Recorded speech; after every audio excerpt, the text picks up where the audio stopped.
narito ang iyong ina. Behold your mother. Mga kapatid, sa maraming yugto ng ating narinig ng pagpahayag sa pasyon ng ating Panginoong Jesucristo, mahirap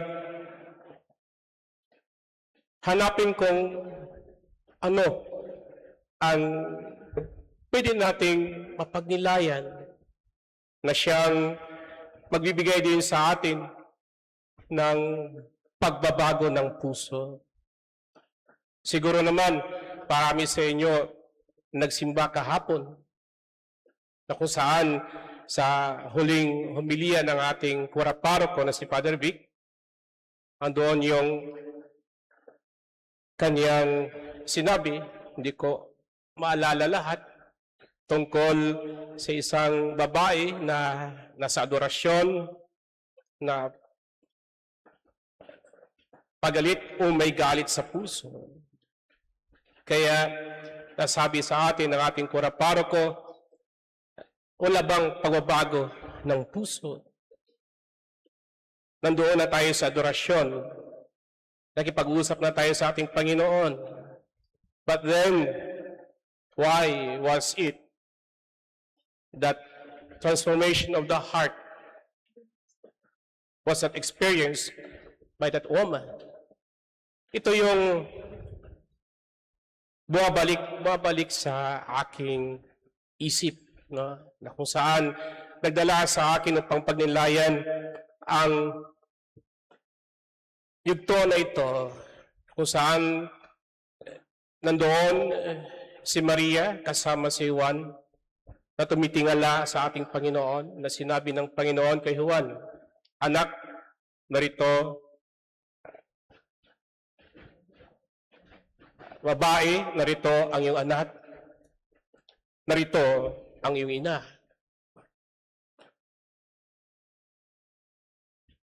Ito siguro ang pinakadakilang pagpapahayag ng pagmamahal ng ating Panginoon Jesucristo para sa ating lahat. Totoo, ang kanyang pag-aalay sa krus, pagsasakripisyo para sa atin ay napakadakila. Dahil alam natin na iyon ang nagbigay sa atin ng kalayaan mula sa pagkalipin ng sala. At upang mawala sa atin ang takot at kaba sa realidad ng kamatayan. Ngunit, paano binigyan ng ating Panginoon na hindi tayo matakot kung siya may hindi natin makikita, kundi sa pamamagitan lamang ng ating pananampalataya. Maraming beses na binibigyan tayo ng oportunidad sa parokyang ito, sa simbahang ito, na siya ring naging santuaryo ng ating mahal na ina ng Fatima. Kaya tinatawag natin itong santuaryo ng ating mahal na ina ng Birhen ng Fatima di Marikina, dahil ramdam ng karamihan sa inyo ang pagkalinga ng ating mahal na ina upang maging malapit tayo sa puso ng kanyang pinakamamahal na anak, si Jesucristo na ating Panginoon. Kung hindi tayo lalapit sa ating mahal na ina, ang Birheng Maria, mahihirapan tayo na magkaroon ng pagbabago ng ating kalooban. Kahit gaano pa tayo masugid na isang Kristiyanong nagsisimba araw-araw, nanalangin araw-araw, kung hindi natin nakilala ang kalooban ng ating Panginoon na kailangan nating lumapit sa kanyang mahal na ina upang maging malapit din tayo sa kanyang kalooban, sa kanyang puso. Mahirap po magkaroon ng pagbalik loob sa Diyos. Alam natin yan. Dahil arrogante tayo. May pride tayo. Hirap tayo magpapakumbaba. Minsan, ginagawa na lang natin parang isang mapangimbabaw ang ating pagsisimba sa ating pananalig sa Diyos. Nandoon tayo. Kami bilang pari, ganoon din.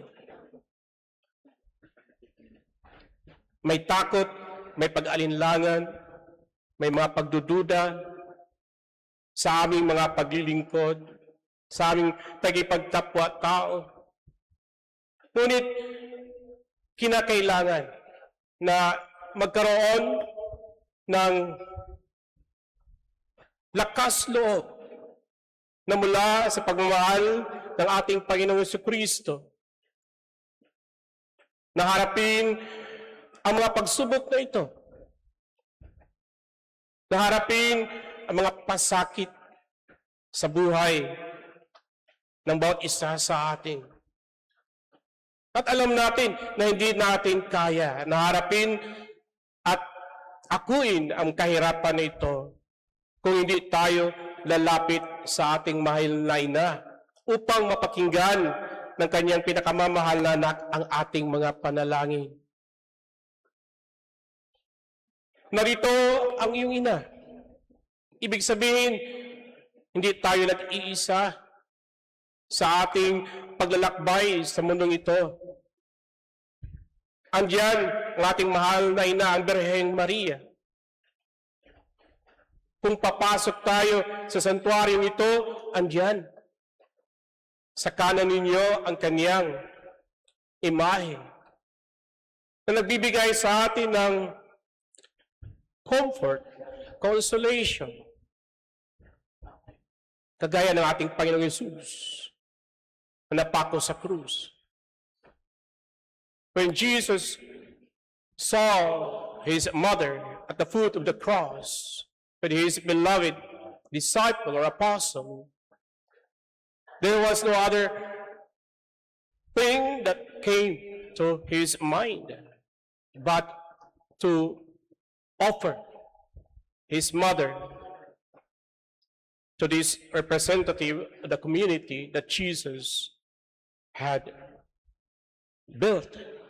Itong si Juan, naging representante ng komunidad na ginawa ng ating Panginoong Hesus. Narito ang iyong ina. Huwag kang matakot. Magkaroon ka ng lakas ng loob. Kung may katigasan ng iyong puso, andiyan ang aking ina. Natutulong sa iyo. Kung may katigasan ng iyong ulot, hindi ka naniniwala, andiyan ang aking mahal na ina na patuloy na bigay sa iyo ng liwanag, ng karunungan, ng pagmamahal. Mga kapatid, andito tayo sa santuaryo ng ating mahal na ina ng Fatima de Marikina. Huwag nating kalimutan yan. Dahil napaka-importante ito sa buhay ng bawat isa sa atin, nakaanib ng simbahan ito, ng parokyang ito. Ano sabi sa atin ng Cora Parco kahapon? Bakit hindi ka ba kaanib sa simbahan ito? Huh? We are called to journey together towards the holiness of life. We are called to journey together so that we may be able to help each other during difficult times para walang maiiwan. Mahirap po maglakbay na may kabanalan sa buhay na nag-iisa Alam naman natin, ang Diablo ay patuloy na naghahanap ng oportunidad para mahulog tayo sa kasalanan. Ang Diablo na siyang ating kalaban, sa araw-araw ating pamumuhay bilang mga Kristiyano, bilang mga anak ng Diyos, ay hindi natutulog para lamang mahulog tayo sa kanyang bitag at makagawa tayo ng kasalanan kahit sa ating pagtulog laban sa Diyos at laban sa kapwa, upang hindi maging banal ang ating pag-iisip at ang ating pakikiramdam sa bawat isa. Narito ang iyong ina. Siguro, sa pamamahay natin, mahirap mamumuhay na malayo sa puso o kalooban ng isang nanay. No? Si Jesus na ating Panginoon, siguro, unang-unang pagmamahal na kanyang naranasan sa pamamagitan ng kanyang mahal na ina. Marami sa atin dito na mga nanay. Alam ninyo, mula sa sinapupunan, minahalan ninyo, kinalinga, pinuprotektahan ng iyong sanggol upang ito'y maging malusog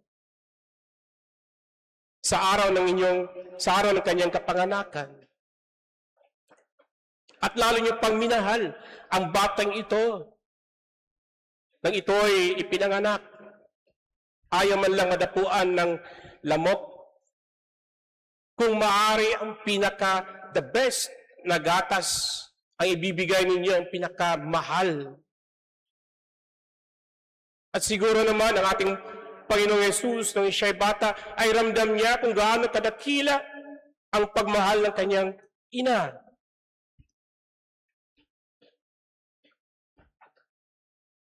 Mga kapatid, narito ang inyong ina. Huwag ninyong hayaan na malayo kayo sa kalooban ng ating Panginoong Jesucristo dahil nakalimutan ninyo na ibinigay niya sa atin ang kanyang mahal na ina upang hindi tayo nag-iisa sa ating paglalakbay sa kabanalan ng buhay. Bilang isang simbahan, bilang isang parokya, tayo ay tinawag na magbago sa ating pag-iisip at kalooban na ito'y susunod sa kalooban ng Diyos. At itong pusong meron tayo pipintig katulad ng isang anak na nagmamahal ng kanyang ina. Hindi tayo nag-iisa. Ibinigay bilang biyaya ng ating Panginoon Jesucristo si Maria di Nazareth bilang ating ina. Bigyan natin ng pagpapahalaga ang presensya ng ating mahal na ina sa ating buhay. Lalong-lalo na bilang kaanib ng simbahang ito. Nagkaroon tayo ng malaking pagpapala na tinawag ang ating parokya, ang ating simbahan bilang santuario ng mahal na ina ng Birhen ng Fatima de Marikina upang sa ating paglalakbay, sama-sama nating marating ang hinahanap, ang ginugusto, ang pinapangarap ng ating kalooban. Ang makapiling si Jesus doon sa kanyang kaharian, sa paraisong ibinigay at itinalaga ng Diyos para sa ating lahat. At ang unang-unang